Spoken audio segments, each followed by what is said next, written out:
ઉત્તમ સંગમ છે. હવે હું આદરપૂર્વક વિનંતી કરીશ ગુજરાતના માનનીય મુખ્યમંત્રી શ્રી ભૂપેન્દ્રભાઈ પટેલને કે આપ મંચ પર પધારી આ સમગ્ર સભાને સંબોધિત કરશો.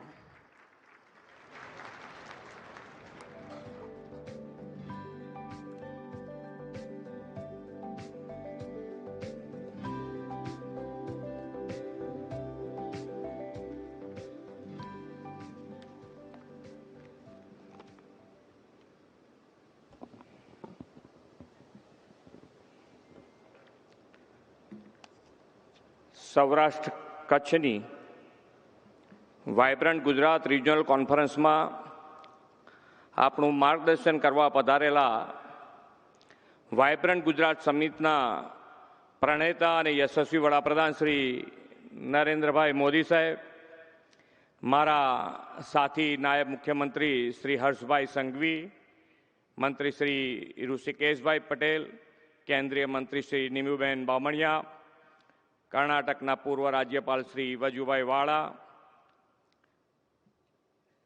પાર્ટનર કન્ટ્રી રવાંડાના હાઈ કમિશનર મહામહિમ Shrimati Jacqueline Mukangira, partner country યુક્રેનના એમ્બેસેડર મહામહિમ ડોક્ટર એલેક્ઝાન્ડર પોલિશિચુક,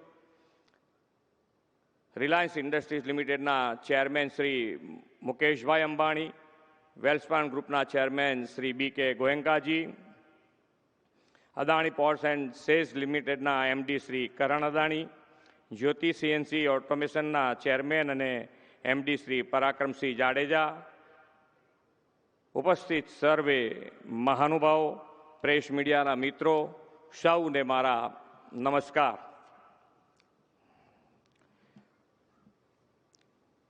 વિશ્વ નેતા અને લોકલાડીલા વડાપ્રધાન શ્રી નરેન્દ્રભાઈ મોદીએ આજે સવારે સોમનાથ સ્વાભિમાન પર્વથી જન જનમાં આસ્થા અને આધ્યાત્મિકતાની જ્યોતને વધુ ઉજાગર બનાવી છે અને હવે ઉદ્યમશીલતાથી આત્મનિર્ભરતાને વેગ આપવા માટે વાઇબ્રન્ટ ગુજરાત રિજનલ કોન્ફરન્સનો પ્રારંભ કરવા આપણી સૌની સાથે ઉપસ્થિત થયા છે. આપણે સૌ નસીબદાર છીએ કે આપણને શ્રી નરેન્દ્રભાઈ મોદી જેવા સમય કરતા હંમેશા આગળનું વિચારનારા વિઝનરી લીડર મળ્યા છે. શ્રી મોદી સાહેબે એ વિઝન સાથે 2003માં પહેલી વાઇબ્રન્ટ સમિટ યોજીને આપણી ઉદ્યોગ સંભાવનાઓને દુનિયા સામે મૂકી. મહાજન, પ્રજાજન અને પ્રશાસનના સહયોગથી 2003ની વાઇબ્રન્ટ સમિટને મળેલી સફળતા પછી તેમણે કહેલું કે Gujarat can and Gujaratis will.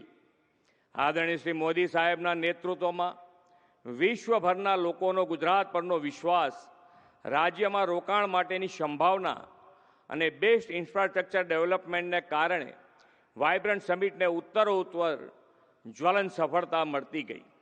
ગુજરાતના આના પરિણામે દેશના વિકાસનું ગ્રોથ એન્જિન અને most preferred destination for investment બન્યું છે.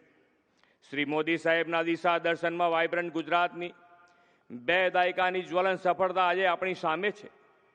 પાછલા 24 વર્ષમાં રાજ્યમાં 3.57 લાખ કરોડનું એફડીઆઈ આવ્યું છે. દેશના ઇન્ડસ્ટ્રીયલ આઉટપુટમાં ગુજરાત 18% અને એક્સપોર્ટમાં લગભગ 30% જેટલો ફાળો આપે છે. રાજ્યમાં 2001-2માં 1.85 લાખ એમએસએમઈ હતા, જે આજે વધીને 41.9 લાખ એમએસએમઈ થયા છે. આપણા પોર્ટ્સ પરથી થતા કાર્ગો હેન્ડલિંગ 5 ગણું વધીને હવે 5,816 લાખ મેટ્રિક ટન કાર્ગો વહન થાય છે. ગુજરાત આજે global gateway to the future બન્યું છે. આપણે પ્રગતિના નવા બેન્ચમાર્ક પ્રસ્થાપિત કર્યા છે. જે સેક્ટરમાં ગુજરાતની પ્રેઝન્સ નહીવત હતી, તેમાં આપણું રાજ્ય નોવેરમાંથી એવરીવેર બન્યું છે. Auto sector, semiconductor, financial services, artificial intelligence, green energy જેવા અનેક ઇમર્જિંગ સેક્ટરમાં ગુજરાત હબ બનવા તરફ આગળ વધી રહ્યું છે. આપણે શ્રી મોદી સાહેબની પ્રેરણાથી 2024માં જે વાઇબ્રન્ટ સમિટનું આયોજન કર્યું, તેમાં આ સેક્ટર્સ સહિતના અન્ય સેક્ટર્સમાં રોકાણ માટે 98,000 જેટલા એમઓયુ થયા હતા. મને કહેતા આનંદ થાય છે કે આ MOUમાંથી 25,500 તો એકલા સૌરાષ્ટ્ર કચ્છ માટેના હતા અને એમાંથી 78% પ્રોજેક્ટો કમિશન પણ થઈ ગયા છે. આપણા દરેક જિલ્લા અને રિજિયનની પોતાની આગવી ઓળખ, વારસો અને વિશિષ્ટ સ્ટ્રેન્થ છે. વડાપ્રધાનશ્રીએ ટિયર 2, ટિયર 3 શહેરો તથા ગ્રામ્ય વિસ્તારો પણ સસ્ટેનેબલ ડેવલપમેન્ટ માટે વાઇબ્રન્ટ ગુજરાત રિજિયનલ કોન્ફરન્સથી આ ગ્રોથ જર્નીમાં જોડાય એવો વિચાર આપણને આપ્યો છે. આજે સૌરાષ્ટ્ર કચ્છની VGRC વડાપ્રધાનશ્રીની પ્રેરક ઉપસ્થિતિમાં શરૂ થાય છે. આ પ્રદેશના 12 જિલ્લાઓ renewable energy, world class ports, ship building, agro processing, ceramic, chemical, fisheries અને બ્લુ ઇકોનોમી સહિતના ક્ષેત્રોમાં રોકાણ માટેની સુદૃઢ ઇકોસિસ્ટમ ધરાવે છે. રાજ્ય સરકાર પણ coastal highway, economic corridor, 4 lane તથા 6 લેનના ઝડપથી અપગ્રેડેશન તેમજ કચ્છ સૌરાષ્ટ્રમાં આધુનિક એરપોર્ટ સાથે સીમલેસ કનેક્ટિવિટી સંગીન કરી રહી છે. શ્રી મોદી સાહેબે દેશમાં સંતુલિત પ્રાદેશિક વિકાસને પ્રોત્સાહન આપવા વન ડિસ્ટ્રિક્ટ વન પ્રોડક્ટનો અભિગમ અપનાવ્યો છે.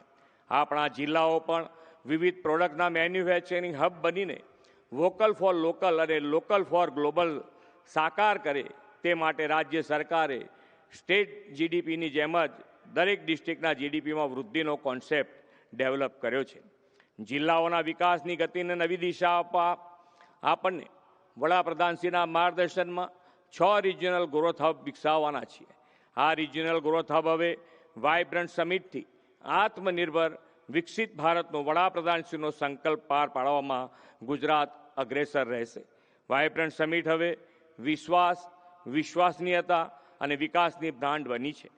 આ VGRમાં ઉપસ્થિત દેશ વિદેશના આપ સૌ રોકાણકારોને આ બ્રાન્ડના પાર્ટનર બનવાનું આમંત્રણ પાઠવીને વિરમું છું. ભારત માતા કી જય, વંદે માતરમ, જય જય ગરવી ગુજરાત. માનનીય મુખ્યમંત્રી શ્રી, આપના ગરિમાપૂર્ણ સંબોધન બદલ અમે પણ આપનો ખૂબ ખૂબ આભાર માનીએ છીએ. For more such videos, subscribe to the NewsX YouTube channel, hit the bell icon.